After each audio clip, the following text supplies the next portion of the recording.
What's up, guys? It's Shayan with the Shayan Deli Football Channel. I'm here to give you the Premier League roundup for the game week 2 that we just had pass. It just finished about, I want to say 10 minutes ago.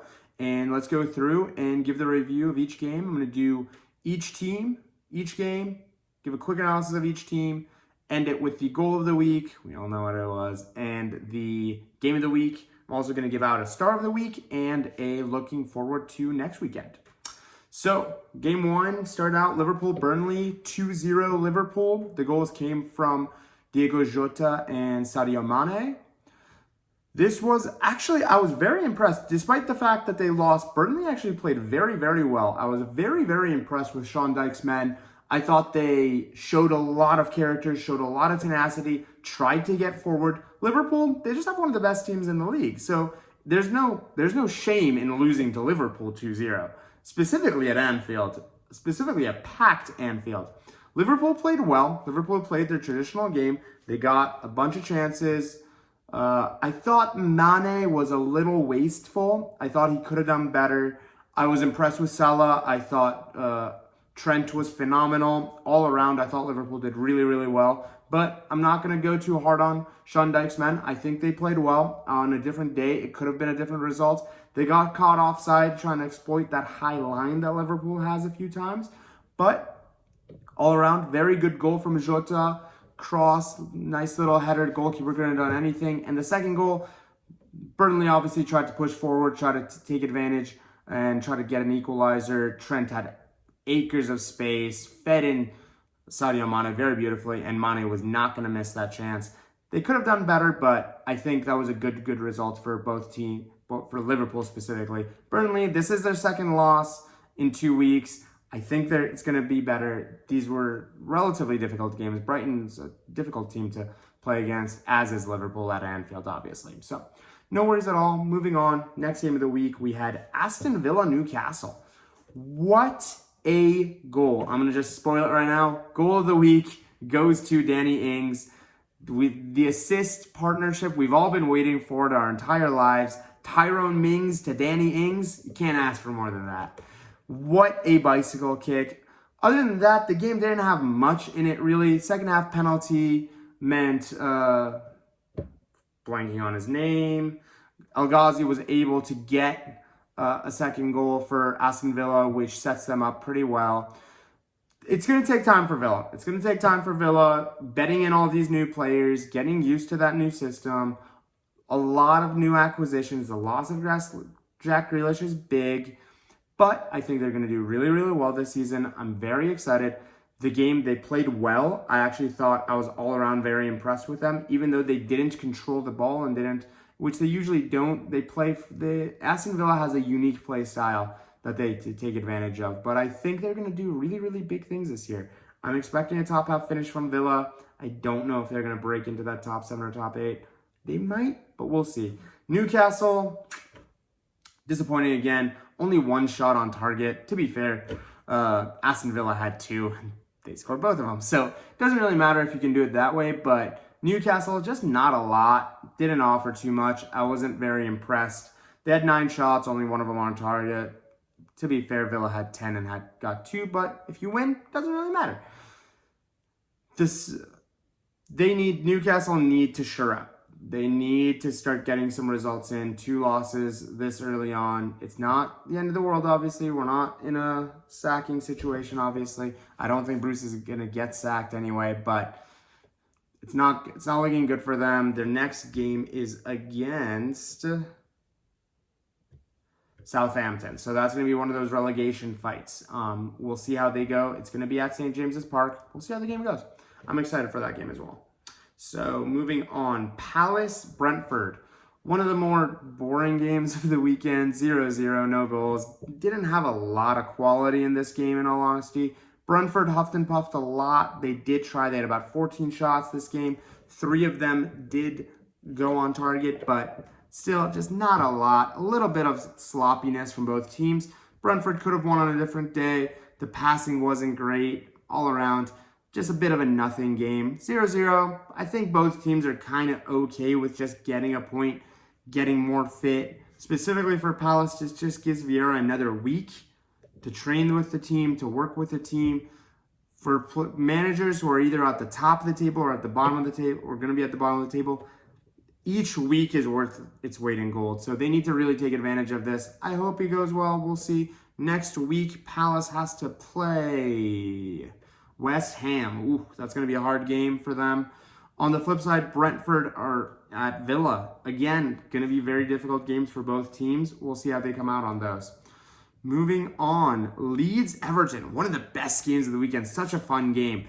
2-2. I actually think I predicted 2-1 Leeds. I expected Ellen Road to be buzzing. And to be fair, that first half, they played really, really well. Everton were getting a little lucky there.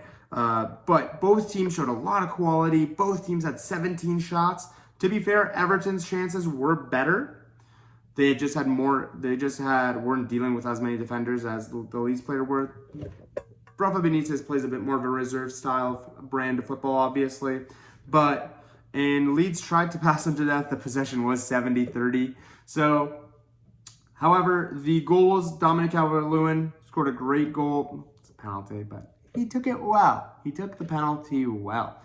And Klitsch was able to tie the game up by the end of the first half. Second half starts. Demarai Gray, that $1.5 million purchase from Leverkusen coming in clutch. I actually totally forgot that he had gone to Leverkusen. I thought it was from Leicester. But we'll see if Demarai Gray can actually show value. Pretty much scoring a goal is almost good enough at this point. But he did show some good things. That goal was, you can't say lucky, but it seemed a little soft. It was just, I think the goalkeeper just didn't expect the shot at that point. And Rafinha, what a goal he scored. What a goal that was, tying up the game at the 72nd minute. 2-2. I don't think either team are very happy with this, given that they both lost the first week. But it's a result. They'll both move on going forward. Everton play Brighton. It's going to be a difficult game for them. And Leeds play Burnley next weekend. We'll see how those games go as well. So, moving on, one of the most scoring goals of the games of the weekend, Man City Norwich. And this was the game. I talked about it in the preview a little bit. Gabby Jesus is one of the best players for City, and he showed why. Gabriel Jesus was phenomenal this game. Absolutely tore it up, got a bunch of assists, didn't get on the score sheet, but he played a crucial part. The first goal, pretty much he shot it, own goal came from him. The second goal, his assist. The Sterling goal, his assist. All around, Norwich just do not look good enough in this league. Again, to be fair, against this City team, not a lot of teams are going to look that good. But on the flip side, like I mentioned last week for Arsenal, maybe it's a good thing to get these hard games out of the way. You weren't expecting to beat Liverpool. You weren't expecting to beat City. Get them out of the way, move on, and use these weeks as consider them just another preseason game anyway. And just use it to rebuild and use it to freshen up, get more fit. They just acquired Brandon Williams on loan. We'll see how they do. We'll see. I'm still count them to go down, but this on the flip side for City, good statement game. Get 5 goals in, get Grealish his goal, kind of get that monkey off his back. There was these posts on ESPN saying Jack Grealish proves the doubters wrong after he scored a goal, and I was thinking, were there doubters? He's the best player in the Premier League last season, and the season before that even, you can argue, and he went to one of the best teams in the world. He's going to do well. There's not much to prove. I don't know who these doubters were. Who thought Jack Grealish isn't going to do well at City? Of course he was going to do well. So, very, very good on City. There's more to come from them, obviously. There's more to come. Laporte got a goal as well. Mahrez obviously scored a goal as well. I think I predicted Mahrez scoring a goal, to be fair. Happy about that. I did say 3-0, but 5-0. That's a good result for them. Moving on, Brighton, Watford. This was a great game, actually. Brighton coming out hot. Watford were very shaky, to be fair. The second goal was so bad, but I'm going to take a minute to shout out Basuma is an absolute beast. What a gem of a player that is. It seems like with the signing of Weppo, they've already kind of planned for the replacement of Basuma, coming the next season. He only has 18 months on his contract. If you're a team, if you're Man United, if you're even Chelsea, Liverpool, all those teams should be in for Bissouma. He looks like an absolute baller. He was absolutely dominating the midfield. He created the second goal off of a Watford turnover, and he just dominated that game. 10 tackles and interceptions. That's ridiculous. Neal Maupay got another goal. So happy for him. I hope the goal scoring continues. He just had an MRI on his shoulder, but it seems like he's fine.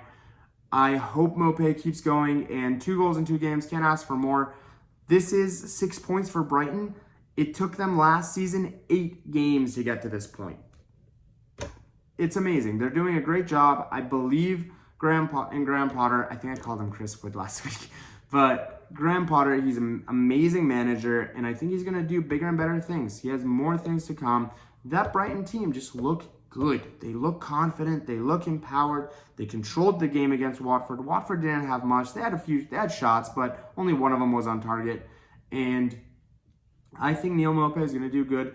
Duffy getting a goal. Shane Duffy getting a goal after his return from Celtic as well. Happy for him to be on the score sheet. Defenders don't get a lot of goals. What a header that was. What a header. Could not have saved it if the goalkeeper was standing right there. Fantastic from them. Brighton, 2 wins, 2 games. What else could you ask for? They might just be already eliminating themselves from that relegation battle consciousness, and that possibly is just a win for Brighton, a team like Brighton. They're just getting better. They look more confident. They look better in the league. They look more assured of themselves, and I see bigger and better things to come. Now the elephant in the room has arrived. Southampton, Manchester United. I swear I get some egg on my face, don't I? I think I predicted 4-1 United. I said I don't see a world where we don't score. Is the words that I use. Oh, the karma. My preview from United from now on. Oh, I'm not gonna even say it. It's gonna be okay. We might get a goal. But this was not a great game from United. I'm honestly just chalking it up to a bad day at the office. I do not think we will be this poor going forward. Fred possibly had his worst showing in a United jersey. I think we're going to say that a few times this year because when Fred plays bad, it's bad. It was not a good game from him. He did he did get the own goal as well, but I don't think that was necessarily his fault. He should have done better, but all around, United just didn't do enough this game.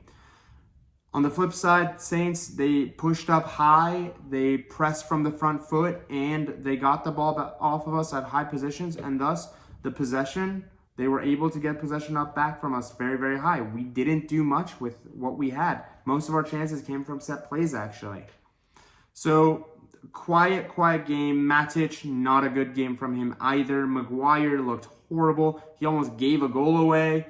Big up to De Gea for saving that and at least rescuing a point for us.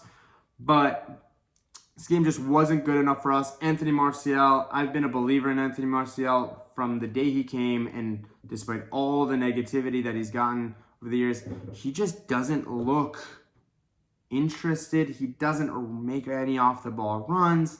Just not seeing enough from Anthony Martial to really be impressed by him anymore.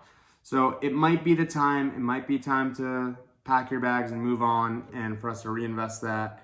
So not a great day at the office for United. Pogba got another assist. Greenwood got another goal. That's fantastic for them and good for the development. Greenwood is actually, I believe, 6 goals off of Georgie Best's record for teenager.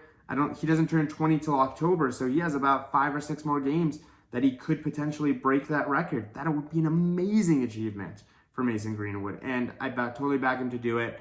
Sancho got a cameo. Sancho played for about 30 minutes. He doesn't look fit yet. I think a few jigsaws need to come in for United. I hope we sign a DM, a defensive midfielder, or an orchestrating midfielder.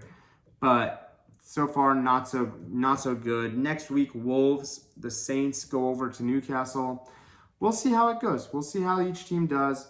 I'm not very impressed, however, with this game, and I obviously really overshot on how well we were going to do. Kind of got swept up in the romance of the 5-1. This was a bit of a comeback to ground game. I hope it bounces back next week, though. Great result for Saints, though. 1-1 against United. They would have taken that any day of the week.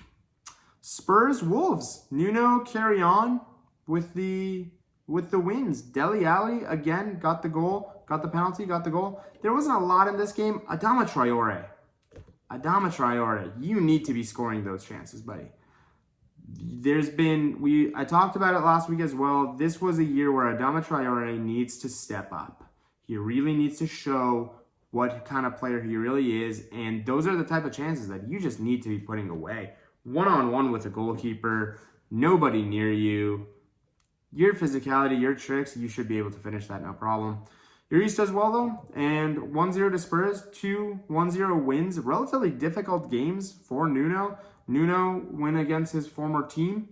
All around, great things on that side of London right now. London, that side looks pretty good.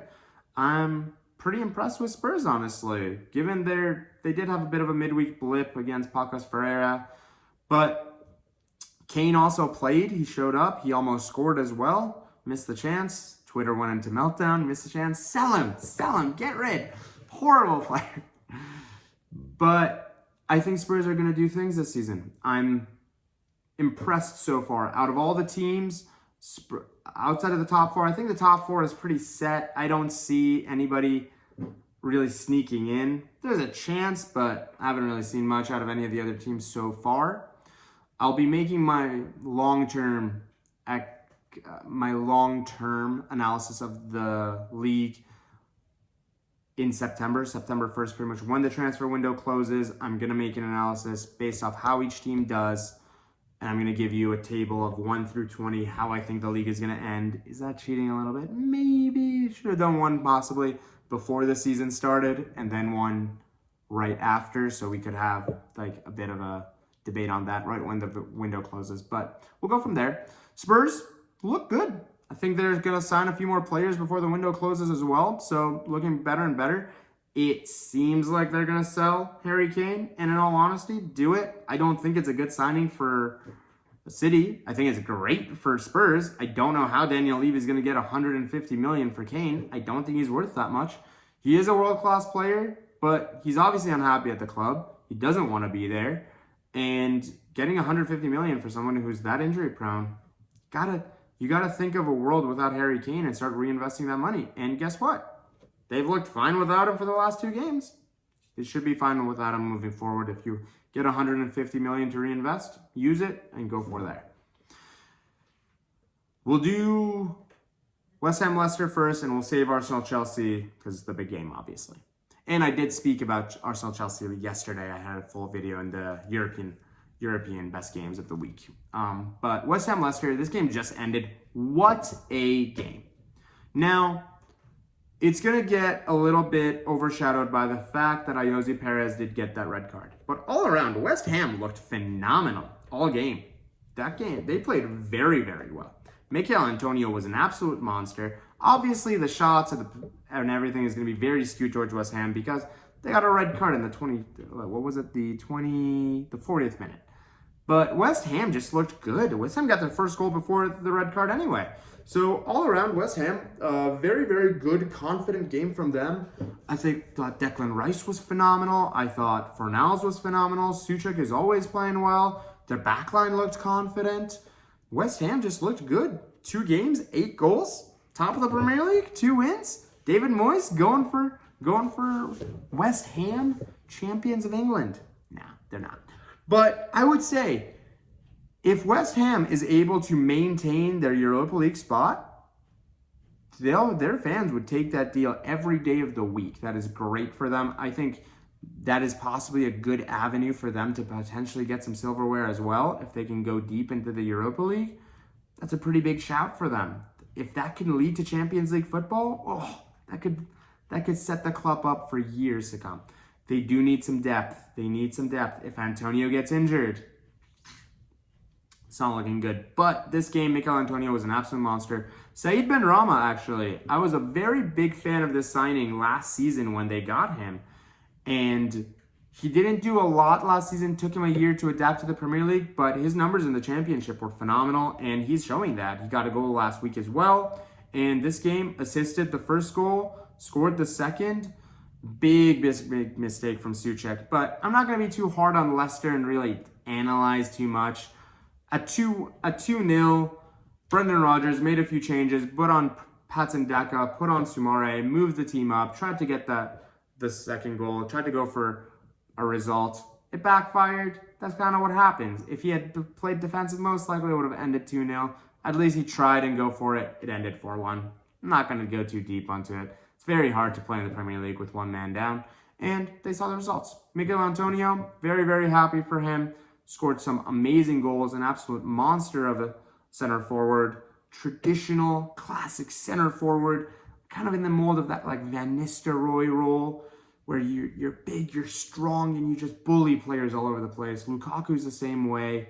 Dzeko did the same thing for Inter on the flip side. Absolute monsters all around. Very, very impressed with them. West Ham, let's see what they can do this season. Leicester, they're going to be fine. Bad game of the office. Whatever. I'll do a quick Arsenal-Chelsea as well. We obviously saw Chelsea smashed Arsenal pretty much, in my opinion. This was not even close. But if you want to see more of that, I did put a video on yesterday about the best games across Europe. The analysis for that game will be there. Goal of the week, I already mentioned. It will be Danny Ings' bicycle kick. What a goal that was. Absolute fantastic. My watch just told me to breathe. Apparently not breathing anymore. So, fantastic goal there. Star of the week has to be Lukaku. I do not understand for the people who are saying he needs to prove himself. The man's been one of the best strikers in the world for years, and he showed that. He clearly showed that. Arsenal's back line were having such a problem with him. He absolutely dominated them, and I'm very, very happy for him. And it's kind of scary for the rest of the league to see how much better that Chelsea team could go, because Thomas Tuchel at the end of the game was like, I wasn't very impressed with my team's performance because we can do so much better. I'm like, oh God, this guy's going to be so scary. And star of the game I'm looking forward to next week is obviously, it has to be Chelsea-Liverpool. We have so many great games next week. 2 of them are on Sunday. City-Arsenal and then Liverpool-Chelsea. Woo! Woo! Such great games. Very, very excited for that. I will be doing a top 8 analysis video tomorrow. I'm going to have one part of it out tomorrow and the other part out Thursday. It's going to be going through the weaknesses that the top 8 teams in the Premier League have and what they are doing to overcome, or if they're going to address it before the window closes. We'll find out if they do. We can make a reaction video to that as well. But more than anything else, thank you guys so much for the support and the views. It means a lot to me for everybody who is watching. If you guys think of anything, if you like it, if you don't like it, give me feedback. I would love to hear from you guys. I'm going to put my Twitter in the description as well. There'll be information for that soon around here somewhere. I'm getting used to this editing and all around. But more than anything else, thank you guys so much for watching. Like, subscribe, turn on the bell, whatever. But it means the world to me that you guys are even watching the video. So thank you guys so much. I'm Shayan with Shayan Adeli Football Channel. I'll see you guys soon.